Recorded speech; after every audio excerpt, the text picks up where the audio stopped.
That's good. Yeah. All right, I'm gonna shift gears a little bit because I love getting a vibe check on your draft day experience Yeah. and like getting into the NFL. So what was that like for you? I mean, you were drafted so high. Mhm. Um, did you feel extra pressure from that? Were you expecting that? I feel like most athletes are just like, yeah, obviously I'm the best. Like I'm gonna be the number one pick. But Nah, for you, paint the picture? What was going on it was surrounding your draft day? confusing. Yeah? Yeah, it was confusing because I elected not to go to New York. I stayed here and had a party with all friends and family, Yeah. but I thought I was going to Dallas Okay. with Okay. the 5th pick. So I had 3 representatives at my party with from Dallas Yeah. because they said they were going to trade Alvin Harper, the receiver, I think, to the Rams and take the 5th pick. So I thought I was going to Dallas. So I was kind of already having a good time. The representatives was there, the hats was there, and I got a call from New England, Parcells, with the 4th pick. Mm. And we had one meeting on my visit. We watched some tape, we made some jokes, and he said, "Which Willie McGiniest am I going to get? The Willie McGiniest that I saw play in this game, or I saw play in this game, which is the Penn State game?" And I said, "Penn State game, of course." And he laughed. That was it. We Wow. didn't That have was a it? bunch of phone calls. Nothing We else. didn't have my agent didn't talk to anyone. That was it. So Okay. when the phone rang, I'm like, going to Dallas, Yeah. but it was the 4th pick and not the 5th pick. So then I got confused. It was Parcells. Mm. And he was like, "Hey, you ready to be a Patriot? You ready to come to New England?" And in my mind, I was like, "Dad, what the fuck is New England?" Like, I was still young. Where is I this was, on the map? I was Yeah. still young. I was like, New England. I was like, all right, Drew. I played against Drew Washington State.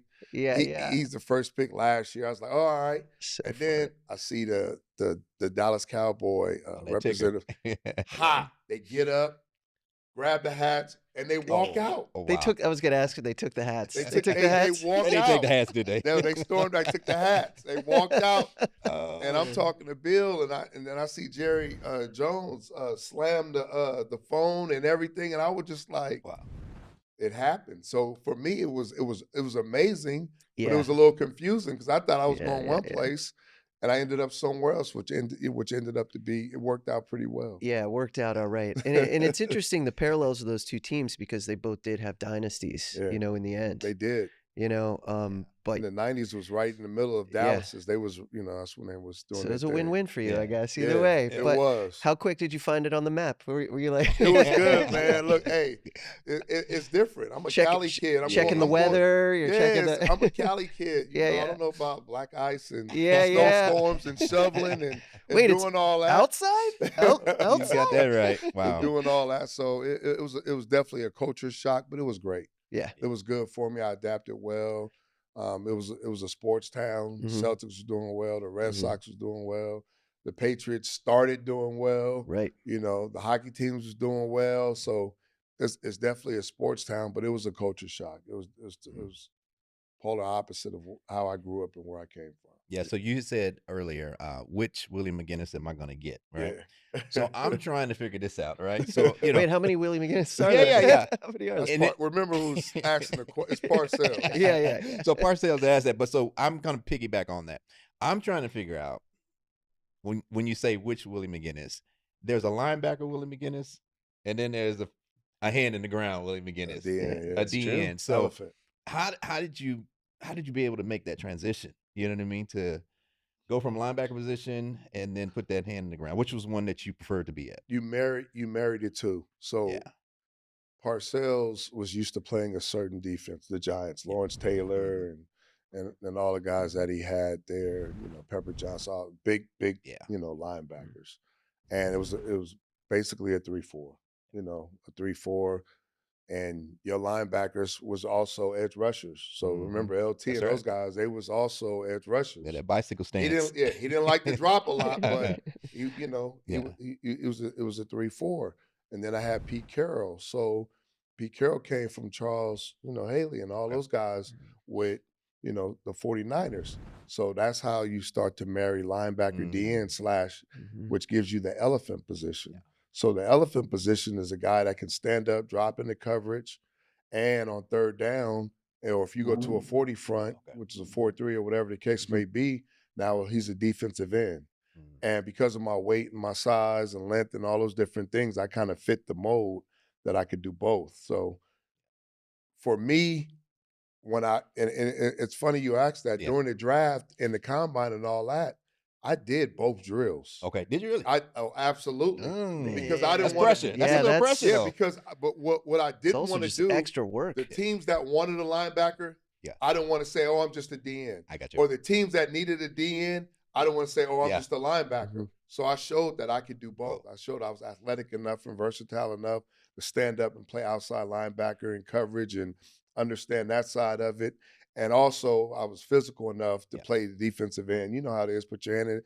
Now you're going Mhm. against those, those hogs, and those Yeah, pulling gotta guards, move and that weight. fullbacks, and all that. You got to move that weight. So I Mhm. showed I could do both because strategically, I didn't want to turn either team off that was looking for each. I wanted to say, oh, he could do both. Yeah. Yeah. Mark, so this is what I'm going to do. I'm going to line you up in the backfield. You're going okay. to play my position.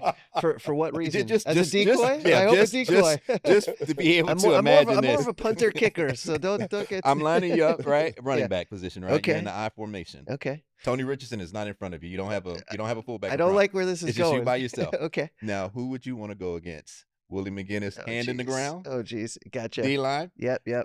or just right middle linebacker, just standing up or Oof. standing up on the end? I mean, look, even if it's 0.0008th of a second extra for him to get his hand off the ground, I got to have him hit with his hand planted. Hand planted? Do you know what I mean? Because I'm not planted. So at least this is why my dad taught me to be a left-handed batter, because you have an extra step to first base Really? automatically. Oh, got it. Right? Okay. And so you're not coming out of the right side of the batter's box. So like that's how my brain works. I'm thinking, what's the smallest increment of an advantage I can get? So I'd Okay. want to see your hand in the ground, I There you think. go. All think right. I wanna You see know, your hand in the getting ground. off, like you don't have to. There's getting off. You're straight. Yeah, boom. yeah, you're already in there, There's no but wasted steps. you're low. You're low, right? So if you gotta Right, decide to I'm go low. high, Is that good for you? it's good for me. Okay. I can jump. I can do a All right. I can do a somersault. I'm Yeah. 6'5". Yeah, that's so what I you better said. have a high vertical. Yeah, that's what I said. Just imagine 6'5", just standing up. Look, guys, just this over is the a line. lose-lose Now for me. this dude This is- right here. yeah. Let me tell you, he did it all. This is a real Superman here. He yeah, did it yeah, all. yeah, yeah. He He did. was a pain for Yeah. a lot of outside backers. And I want to DNs. talk to you about Priest Holmes and I facing know somebody we'll like get to that. it, Yeah, yeah. But he did what he's describing to you Yeah. really well. That's cool. Yeah, Yeah, really that's cool. well. That's why I'm trying to feed off that. Yeah. But clearly, I won't be able to do any of those Yeah. things. You got to But, have a certain skill set for that. Yes. Did you indeed. feel better coming off the ground, or did you feel better, being kind of loose and aware with Well, options? it just depends. Like I had to let. I didn't want offenses to recognize if I was rushing or dropping, so Sure. I had to kind of give a same. Even when I stood up, I gave a same stance, like I was coming, and then sometimes I would just bolt out of there. Yeah.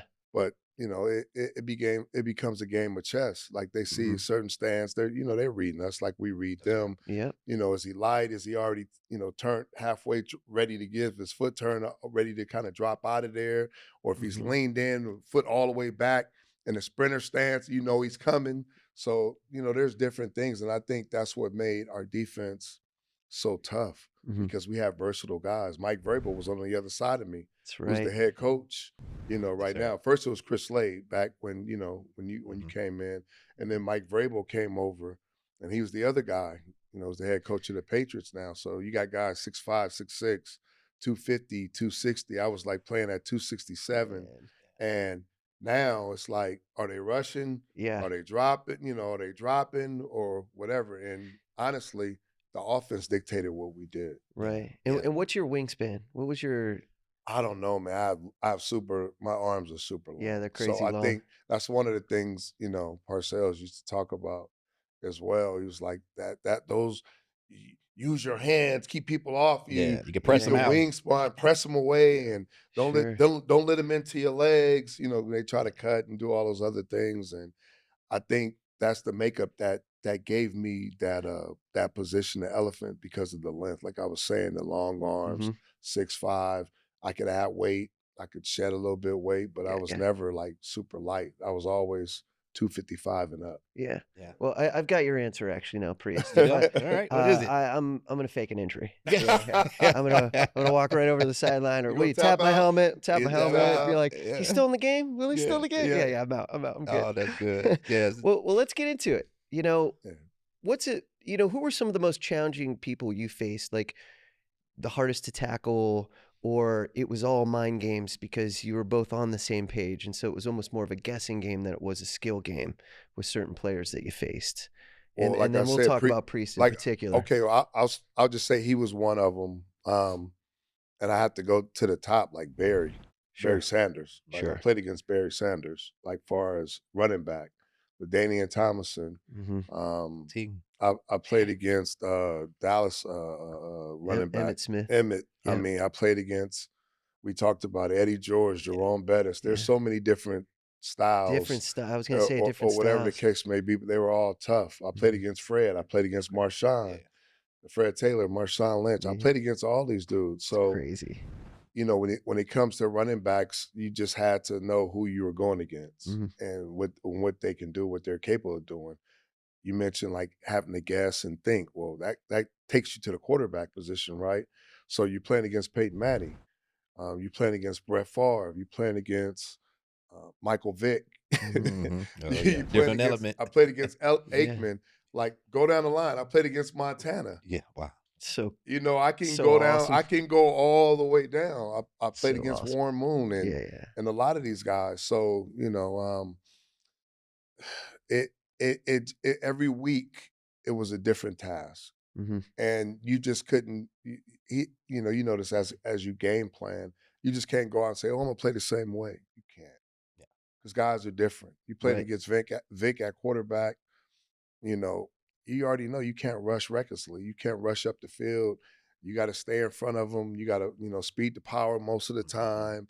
You can't give up, big holes in the middle of the line, because if nothing's open, he's gone.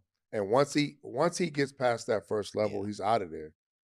So there's I think we played in probably the toughest, more diverse era of football. When we was coming up, just because it was different. The rules were different. The rules allowed you to be more physical and get away with more, and there wasn't a lot of it was football. It was man ball out there, and the rules wasn't the same. So it was tougher, and you had to understand that, hey, you gotta be ready to go. And I feel like your era too, it wasn't all in on passing at that time either, right? It was almost balanced. It was almost balanced, right?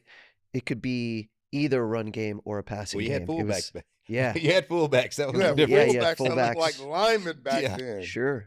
And the tight end position was just developing and becoming a big deal too, right? You mentioned Richardson, Sam Gash, like all these dudes, man. Like I'm like, I mean, dudes that came with the neck brace, you already knew their job. We were just talking about about this is my job description. This is what I'm going to do. Go in there and bang. We were talking about the neck brace yesterday. Remember how big? Didn't Vrabel rock one? I feel like Vrabel had one rocked for a while. Too. He had a stinger, but I mean, they gave you that. But you take that off. But I'm just saying, like, those are fun. The run game, like, it's part of it. And if you look at more the teams that have probably won Super Bowls, they had a dominant run game, or they ran the ball 40% of the time or more. And they had balance. The run opens up everything down the field, and I mean, it was tough. It was different. Do you have your favorite sack ever? Was there one particular sack where you're like, yeah, I got you? That one felt good.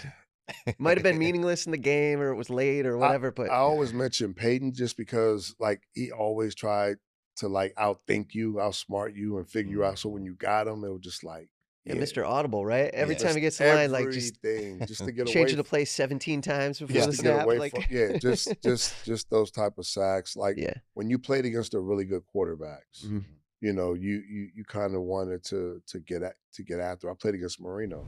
Sure. I mean, and that's after Marino had the Achilles tendon. He couldn't really move, but his release, I don't care if you was unblocked. It just seemed like as you was hitting him, that ball was coming out, and it was like, and it was gone 25 yards down the field, a dime. Wow. Yeah. A dime. So, I mean, there's so many guys, so many great guys that I played against, and we battled with, that it's just hard to say, oh, well, this, because I'll give you another guy or another quarterback, and you'll be like, damn, that guy. That guy. Well, you mentioned Warren Moon too. I always like to shine a light on Warren Moon because I mean, didn't make the Super Bowl, but threw for a gabillion yards. Played in the Canadian League for so long, and would be the passing leader had he spent all those years in the NFL and stuff. Breaking news from Bet365. New customers bet $5 and get $150 in bonus bets, win or lose. Sign up, place a bet for $5 and get $150 in bonus bets, win or lose. Bonus bets can be used on the spread, player props, futures, and so much more. Whatever the moment, it's never ordinary at Bet365. Hey, do you have a gambling problem? Call or text 1-800-GAMBLER in Arizona, Colorado, Illinois, Indiana, Kansas, Kentucky, Louisiana, Maryland, North Carolina, New Jersey, Ohio, Pennsylvania, Tennessee, and Virginia. Or 1-800-BETS-OFF in Iowa. 21 plus only, 18 plus in Kentucky. Please gamble responsibly. Must be present in Arizona, Colorado, Iowa, Illinois, Indiana, Kansas, Kentucky, and select parishes in Louisiana, Maryland, North Carolina, New Jersey, Ohio, Pennsylvania, Tennessee, and Virginia. $10 minimum deposit required. Terms and conditions apply. In-app only.